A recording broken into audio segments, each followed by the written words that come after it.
Good evening to you and all the viewers and listeners. Now, take us back to this case that you are busy with as the victims' families. I understand that the focus now is on the significance of the charges. Well, thanks for the opportunity on behalf of what is now referred to as the Cosas 4. But I think we broadly, within the context of the case and the entirety of the challenges, I'm also reflecting the concerns of over 53 cases of what is called the TRC cases, where there was supposed to have been prosecution after they were denied all the brutal murderers. They were denied amnesty by the TRC in 1996. So our case in relation to our brothers Zandisile Musi and Jingo Matabane, Fanyana Ntrapo, and Bimbo Madikela should be understood in that context.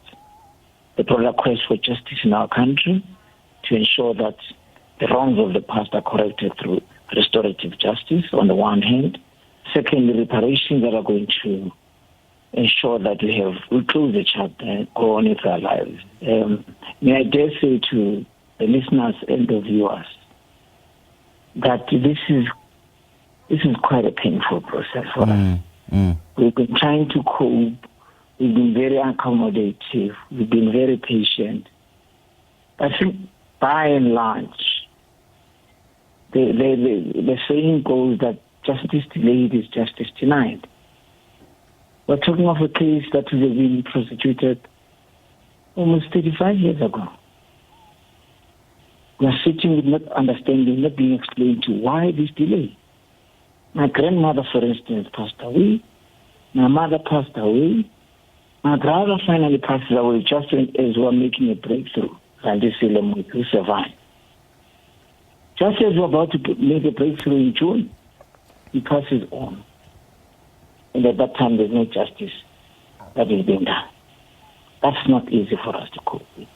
The criminal justice system in general and the restorative processes that go along with it are subjecting us to a secondary torture, psychologically, emotionally, and otherwise.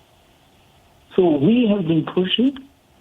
We've been trying hard to make sure that our justice system is victim-centered. Because all these brutal killers are roaming around. Some are making money. Whilst we have a pain to endure that we're not able to cope with. Just about 3 weeks ago, we were sitting with a case. Since my brother passed away in June and he buried him in July. The daughter can't cope. One of the daughters nearly committed suicide. That's really offensive. So to the extent that it has not been an easy journey, but what we did was to welcome the fact that at least now there's hope where there was hopelessness. Now we have charges that actually ought to have been done by 1996. Where the people in the system they work for was characterized by the United Nations in 1973 as a crime against humanity. Yeah. You know, Mr. Musi, as you say that the country's justice system is subjecting you to secondary torture, well, my understanding of that sentiment is that you don't have confidence at all in the country's justice system that it'll solve this it'll solve this case quite equitably and, give justice to the deceased and for you as a family to close this chapter. Yeah, I must say that we had lost a great level of confidence. Yeah. In the sense that we would have at least had some healing of some sort. It's not easy to heal more than 4 deaths of young people who were innocent and subjected to such brutal murder. It's not easy. Yes. However, minimize the pain. When you see some injustice being done, when you're feeling emotions and everything that has devastated you for decades is being addressed. That, unfortunately, we didn't get.